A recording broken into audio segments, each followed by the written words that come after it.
We're going up there. Got the poles, got all my equipment, got the nice shoes. We're trying it out. Let's do it.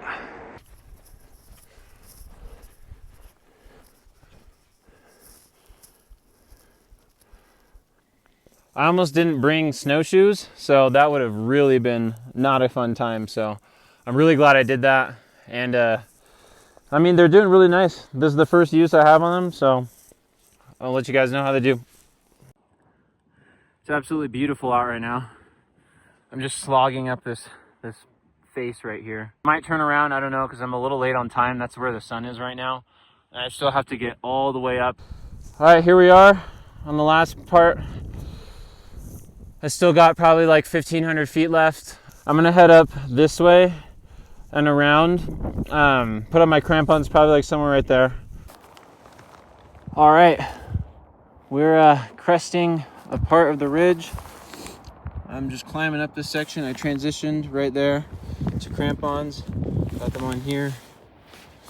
And we're just using a pole, ice axe, to keep us nice and stable. I don't really think the snow is that great, so I shouldn't be here for long, but this is the view. Okay, well, that was sketchy right here. You can't really tell the angle, but oh man, I was kind of climbing up this section. Should not do that. I'm gonna go probably around this way next time. All right, well, we're somewhat of the way up. Got the crampons on. There's my tracks down there. I just came up here, made a sketchy move that I shouldn't have, so I'm not gonna do that again. The top's just right over there. I'm just gonna summit this lower portion and then call it a day. I decided I'm just gonna end my journey here today. It got too sketchy and it's getting late. I can't get up, so we'll come back to this one again. I still have to retrieve some equipment down there, and I dropped my my hiking pole down here, so I gotta go get that. All right, so we're descended off that sketchy part. You can kind of see kind of where my tracks stopped, right in the middle right there of the screen, kind of in that area. I didn't want to go to the top today. I'm gonna come back and go a whole lot different of a way. Right now I'm headed back down where my tracks came from. I'm parked like somewhere over there, so I'm gonna head back down in the valley. It's going a lot quicker to get down, so I'm not too worried. All right, we were up there probably an hour ago. It was a lot quicker coming down. Now we're back at the car, getting stuff unpacked, ready to go home. We got back just in the nick of time. It's, I think, 4:06 right there. So it took me about an hour and a half, I think, to get down. It was a lot easier that time than going up, obviously. It was such a slog going up, but I'm glad it turned around when I did. I didn't make it to the top. It was getting a little sketchy. I didn't really have very great snow conditions, so I decided to turn it around and go on home.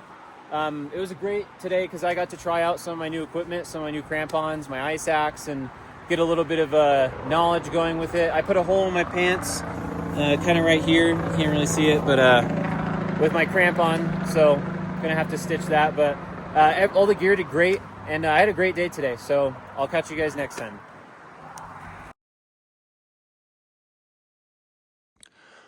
All right, just for documentation purposes, I just climbed my ass.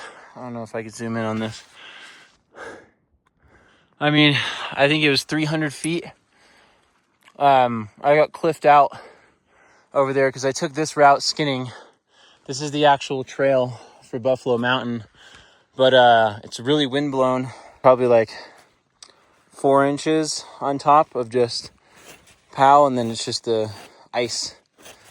So it got too dangerous. I turned around, and I was gonna end up actually taking this aspect down to the bottom and then just walking, but yeah, I cliffed myself out over there. And so because the snow is so like powdery that there's, you just sink and post hole, I just had to crawl on all fours with the skis on the back and stuff. So I just have that way to go out. I'm just gonna follow my trail in. Sometimes you just have an unsuccessful day, and there's nothing wrong with that. there is something wrong with turning back on your decision to leave, though, which I did like 3 times today. So I learned my lesson, and I learned my lesson getting out way too late in the season. This is really late. It's May almost 20th. It's May 20th. Should have gone up the couloir because I think that's the only route that is possible right now. You can't even skin this because of this. I don't even get any grip. My skis just go like this, and then they slide. We'll combine this with that other video that I did where I didn't even make it up to Mount Bethel because of almost the same reason, like kind of the same snow. Sometimes shit just happens, dude. And you need to now walk boot pack with no crampons or like micro spikes or anything for about 2 miles out. So that's just the way we do it.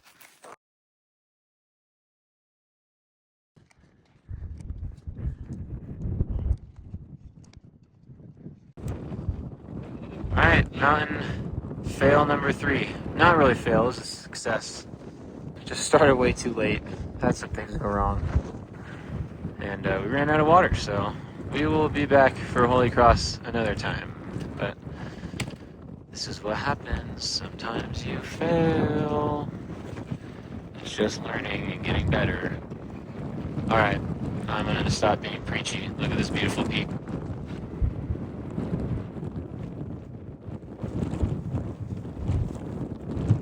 Okay, bye.